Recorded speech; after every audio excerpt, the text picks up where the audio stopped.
For this month's session film, we've crossed the channel through France and we're now in Belgium. It's the first time photography is filmed outside of the UK, and it's the first time I've ever been to Belgium fishing. I've been here in the past, I've seen what it can be like, the carp are incredible, the venues are the same, and our guest this month is someone that needs very little introduction.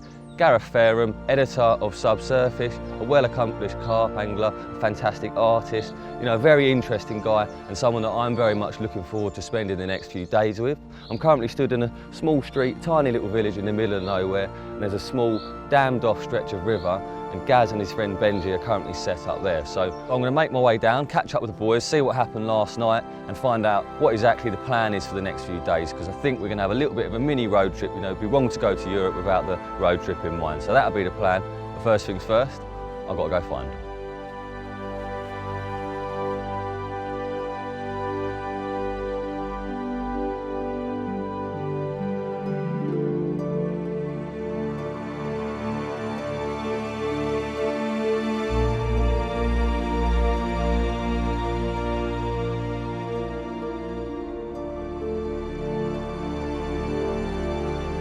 Oi, oi. Oi, oi. Good to see you. How's it going? Yeah, man. Brought the rain. Yeah, lovely. So I've just walked along what appears to be a river, but isn't a river. Well, it once was a river. It was a river once. Yeah, yeah. I don't exactly know the history, actually. It's clearly an old bit of river. Some of the trees and that are massive around here, so it's obviously been here a really long time. I don't know how long it's been dammed for.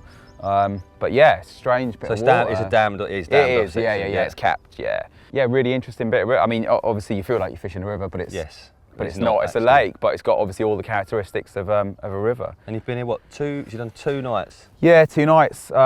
Just got the rods out sort of before dark, bit of a rush job on the first night. To be honest, it didn't really look good at all. It was freezing, like really bitter, kind of northwesterly, raining. We had a big hailstorm while we were walking around and that. And yeah, it didn't really look that good, but yeah, did catch one during the night, which was nice, really lovely, sort of, I don't know, mid-20 common maybe, really nice, like big overslug mouth, big old lips. I think the old river fish, like, river like common, river fish. yeah. And yeah, managed to photograph a 40-pound mirror and another really lovely common for one of the local lads that same morning. Which so was bites on your first night nice. and nothing last night? No, like I say, odd really, because the first night it just didn't really look that good for it.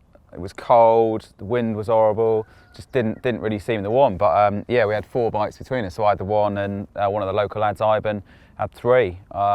They packed up. Swim that we were in, the northerly was just cutting right into it. It just looked awful, really. So yeah, so I moved in after Ivan when he packed up yesterday. Yeah, and it did look really good. It was lovely yesterday evening, really nice and sunny. The weather's nice, isn't it? Like, it's actually nice now. It's swung to southerly. Yeah, it's really nice now.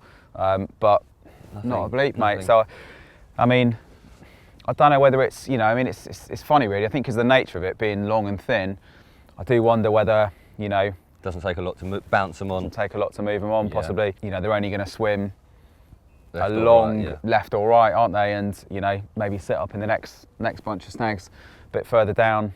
So, yeah, I think possibly that's what's happened, yeah. So the plan is to go elsewhere then, yeah?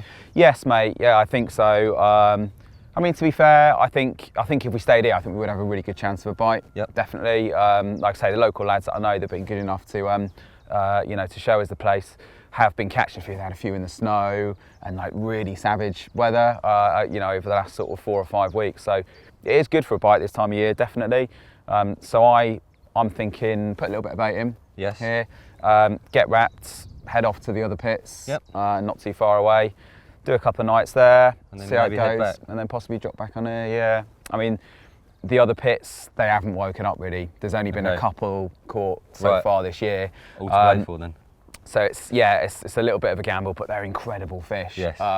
Obviously we've got a bit of history fishing there over the last few years, especially this time of year as well. We have caught some good ones around the moon phases this time of year as well. So the other day, wasn't it, 2 days ago? So. It was, and that's the one they seem to like. Is it? Yeah, the full as well. So yeah, I think it's worth a gamble, and then definitely we've got we've got rain this afternoon as well, haven't we? So yeah, let's get folded before the. I mean, I'm all right. I can just stand back and watch you pack up. Benji's going to make me a tea. Can always help. Yeah, yeah, maybe we'll help. Yeah. Cool. Okay. Pack the gear down. Let's get rocking. Get on the road. We'll follow you. Yeah, wicked. Sweet.